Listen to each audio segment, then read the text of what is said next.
Tell us before he gets over His here. nickname is Rat, because I'll tell you. Why is he a rat? He's so fast, get around so fast. R-A-T? This is a Blow, who's an outstanding man of the community in the city. He's the president of the school board. This is Mr. Green. His dad was the first man that worked for the city and on the doctor trucks. He has his own truck, and he passed away some years ago. But he works at ET now in the cafeteria. Fellowship Hall, where we serve and have the activity here.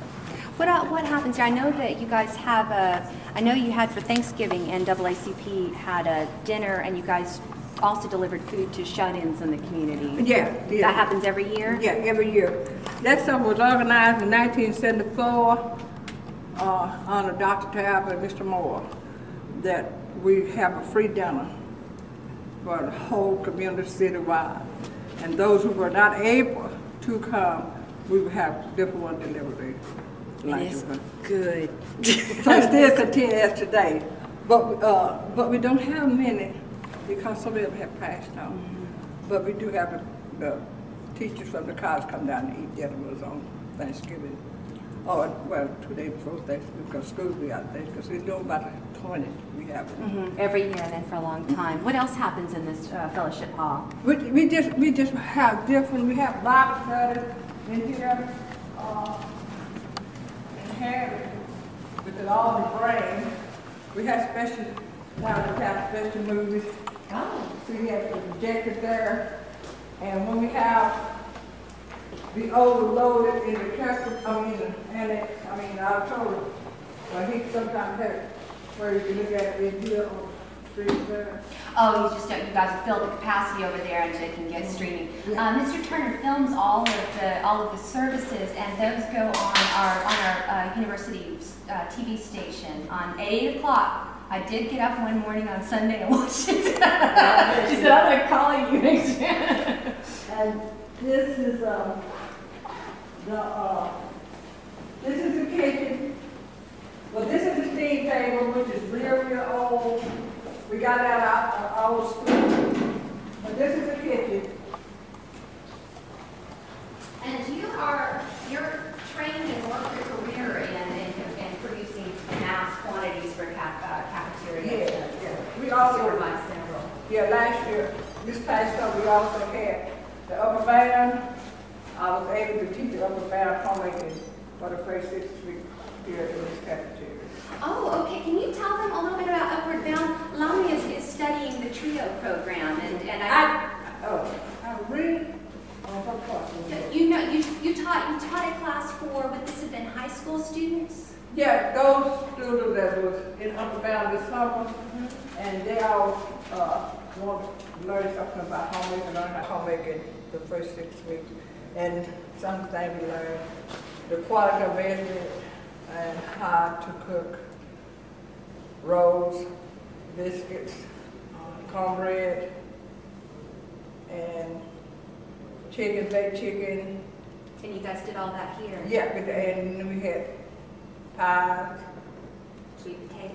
We didn't have sweet potato. Oh, she's not giving away her recipe. We also had learned how to fix pizza. We had to make those. We had a lunch on those.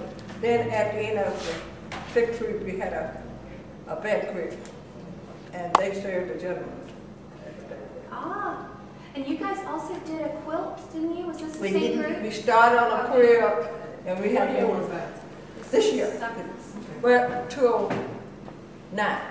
This is 210, 209. This was last year when we did out there. And then the instructor did get on to it. I don't know where it is. I think it went to Oh yeah. So usually the Upward Bound is for these are struggling students typically, or these are Ms. Pannell trained as a homemaking instructor in. Did you go to Texas College? Oh, and you won't care how many colleges I went. Oh, my freshman year I went to Java Christian College. And then I got a scholarship to go to school to Butler on the scholarship, on a basketball scholarship. And that's where I attended Butler. I didn't finish, dropped out. I came home. And so then later on I decided to go back to college. That's when ET was integrated. So I went back, made it homemade.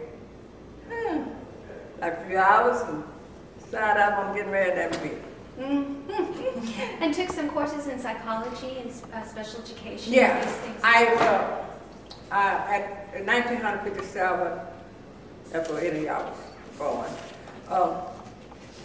I had a friend that had a son that was special mentally retarded, and I went back to college to learn something about a special education child handicap. And also I went to Greenville, where they had this,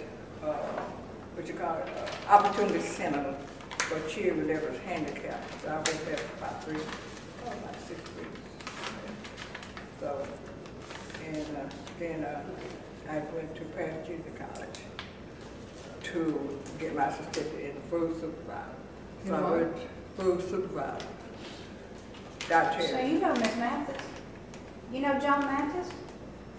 At the Paris Junior College? She just got her 40th year of teaching there. Huh. John Mathis, I'm trying to think, her husband's passed away a long time. I know you know her.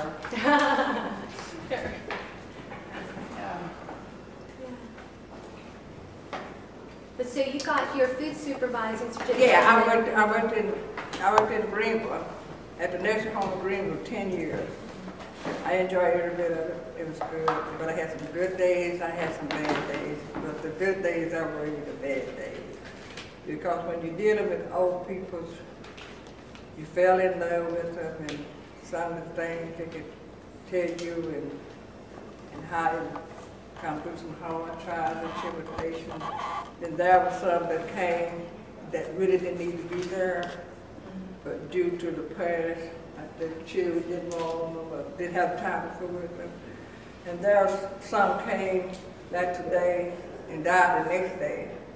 And it was just really hard to work with old people unless you understand where they're coming from, unless you have some experience working with people as a whole.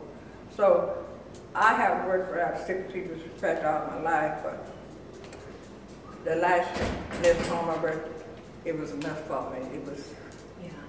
It was, you know, people that want to help and then you can't give what they want. People that need it, you know, can't meet.